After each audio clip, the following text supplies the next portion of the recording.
Hey everybody, Mason here, CNA Games. Appreciate you click on the video, supporting the channel, supporting the store. You guys always do, and I appreciate you for it. And you can do so at cnagames.com. I was looking at the past comments to the last video that we did about conditioning and the new conditioning guidelines, and I was surprised by the amount of people that were upset by these changes, and from buyers, of course, and people saying, hey, this is overall bad. Conditioning has always been pretty strict, and then now it seems like people feel like it's going the other direction. So I wanted to kind of like respond to that, and I haven't done an off-the-cuff kind of video for a while, so I wanted to sit down and just kind of talk about it. And something I've been thinking about for a little while, and maybe something that could change, something that probably won't, but would be nice to see. And I'm just going to throw it out there and see what you guys think about that as well. A lot of people are saying,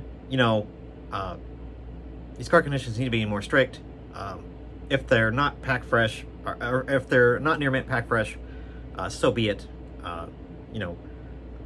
Things should be sold accurately, and things should be, if it's not near mint, then it needs to be disclosed as such. And sometimes near mint, we all know, out of the pack is not always near mint. And obviously that's a fair, valid point, absolutely true. From a buyer, of course, you want things to be accurate. Accuracy is the most important thing. For when I send a card and I say it's near mint, for you to receive it and then say whether or not you think or believe it's near mint or whatever. And if you don't, you dispute it and say, well, this has got all kinds of stuff on it. I'm like, well, TCGPlayer allows for a certain amount of near mint, or about near mint scratches, scuffs, dents, dings, whitening, whatever, even for near mint cards, and they do. So, and that's not anything crazy. So I was thinking about how to fix this problem, and how, as a seller, what would need to happen for me to be more honest, to be more truthful for the buyer, and then for the buyer to have similar expectations back of what when they go to buy a card from anybody, and not just me or TCGPlayer or eBay or anybody. It doesn't matter where it's from. To have a better idea of what to expect from these online marketplaces that don't have photos.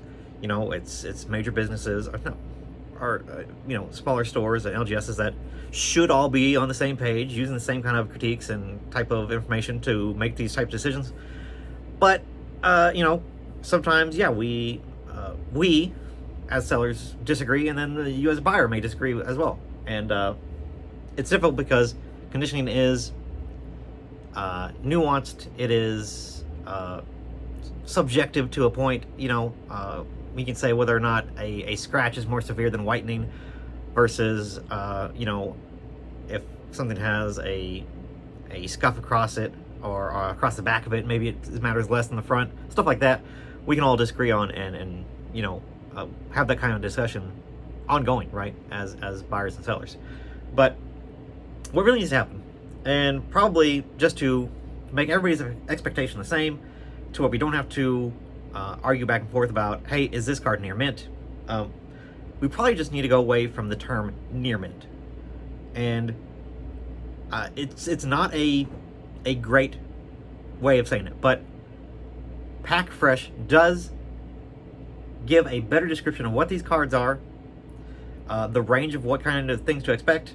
And because it's pack fresh, or never played, let's say never played, you can expect certain types of damage, but not other types, if that makes sense.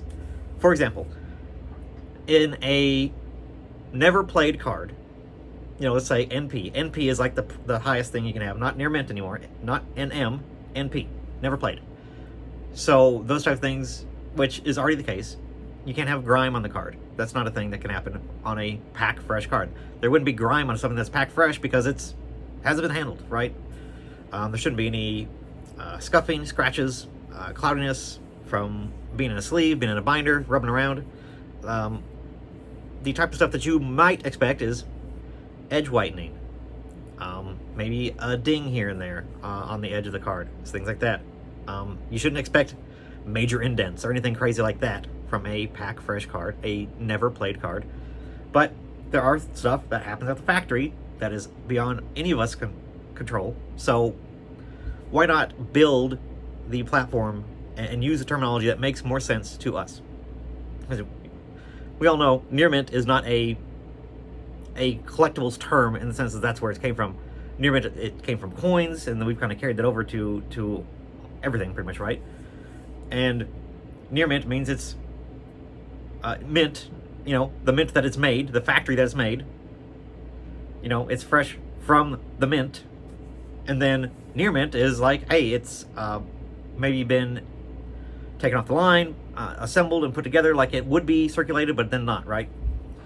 That's typically what near mint means in coins. So we think of that same kind of terminology, or if we wanted to shift the terminology to something else that makes more sense or is more applicable, because our stuff's not made in a mint.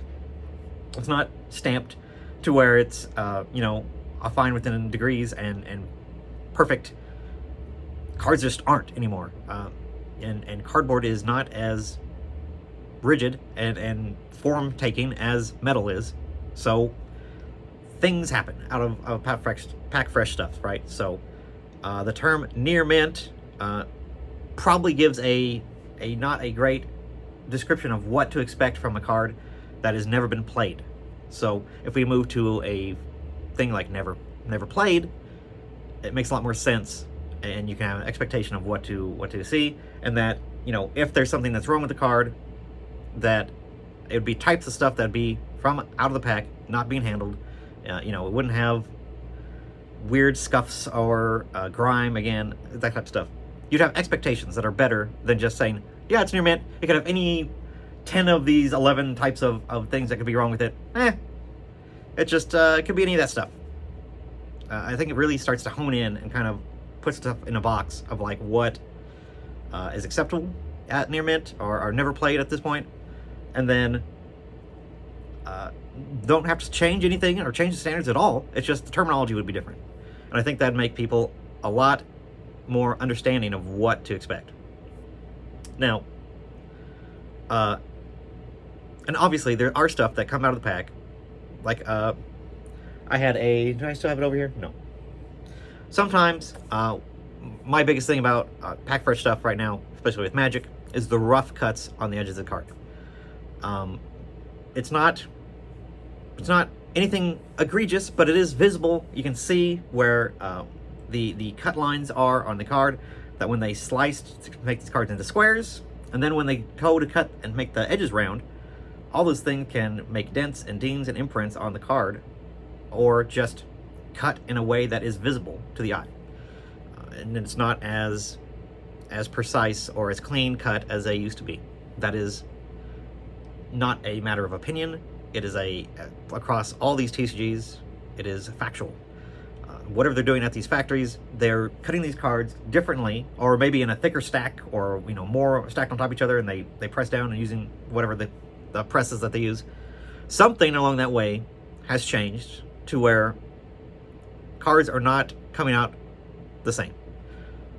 So we need to adjust and acknowledge that that is a thing, and that, you know, that type of stuff is, if it's acceptable from the factory, you know, it's going to be happening and very readily available on pack fresh, never played cards. Near mint cards, you know, should a near mint card have a big ding on the top of a card? Within the point range, if you apply TCGPlayer standards or whatever, they can have a little ding there, maybe a little bit of spot whitening on the back. That's 2 points. 1 point, that's 3 points. That's near mint still. They absolutely can. You know, 3 spots of whitening on each edge in the back. Boom, boom, boom. And all that stuff is manufactured. Nobody's handling this card and through play getting white spots on the edges, because that's not typically where edge or any sort of damage from handling happens. Types of damage from handling happens along the tops of cards, along the bottom of cards. When they're played in a sleeve, it rubs across the front. It makes cloudiness on the top and the back border here. That's the type of stuff that you would see with handled cards, and that stuff isn't happening with pack fresh cards.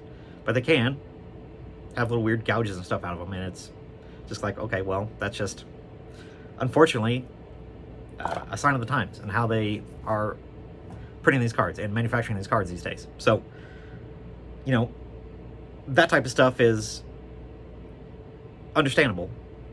But yes, obviously, if you have something like foil rippling, obviously like very bad defects or printing issues that are out of the factory, of course, yes, mark those down. That's not acceptable for a never played card or near mint, even for recent standards. But you know, again, it kind of defines what is, what isn't, what to expect from both the seller when they go to sell something and the buyer, because all these things, lightly played, moderately played, heavy played, damaged, all those things are caused by playing, by handling of these cards. That's why it's called played, right? Lightly played, moderately played, heavy played, all based on play. Near mint is not. Near mint is not a term that is indicative of any sort of play. Near mint just means, it's pretty clean, which it's not. That's not descriptive. Never played, lightly played, moderately played, heavy played.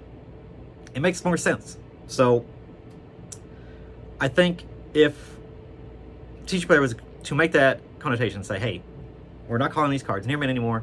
We're calling them never played, pack fresh, whatever, and are open from pack, whatever you want to say, whatever you want to make it more clean or make it more sense. I think never played makes more sense because all the other things are based off of play.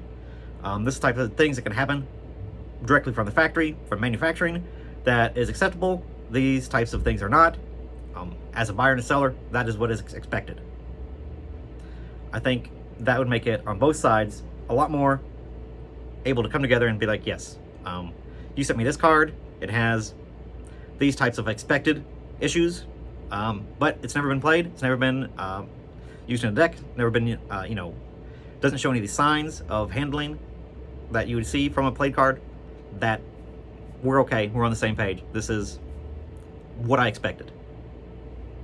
I think that's a lot cleaner way of going through and talking about cards specifically, especially when you talk about played or cards to be played. I have tons of cards all over this store, everywhere, and in all varying conditions, and that's just how cards are. I think it's time that we acknowledge that some of these cards are never been handled, never been played. People open them, pack fresh, put them in a box, and you can look at the rows and you can see where the pack defines are, because you can see like where the different slots are, and you can kind of tell where the rare is and stuff like that. And people literally just put them in here, and they've never been handled, they've never been played with, from pack to box. And why should I go back through those cards and look them over and be like, yeah, these are near mint. They're pack fresh, they should be good to go. They have issues that both a buyer and a seller can expect to have in a pack open card. Send it.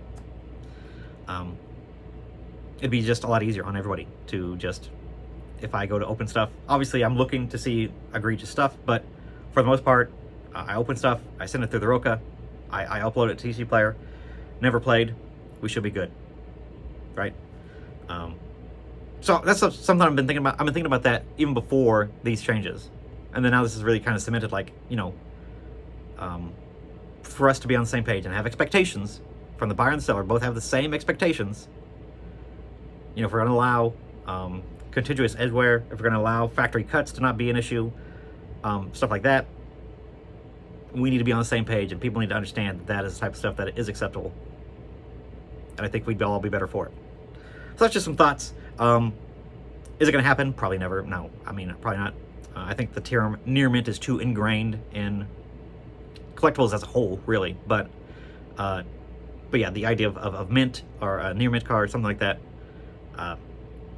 it could mean different things to a lot of different people. So maybe if we change the term that we use and fall in line with the rest of the spectrum, I think it would make more sense. So that's my thoughts. That's what I've been thinking about. And I've been thinking about that for a while. But hopefully, I'd like to see what you guys think about that. Would that be a good move? Would that be something that, as a buyer, do you think that's something that we can come to terms with? As a seller, do you think it'd be easier on you? Let me know down in the comments. But I appreciate y'all watching. Thanks so much. I'll see you guys in the next video. Okay, bye.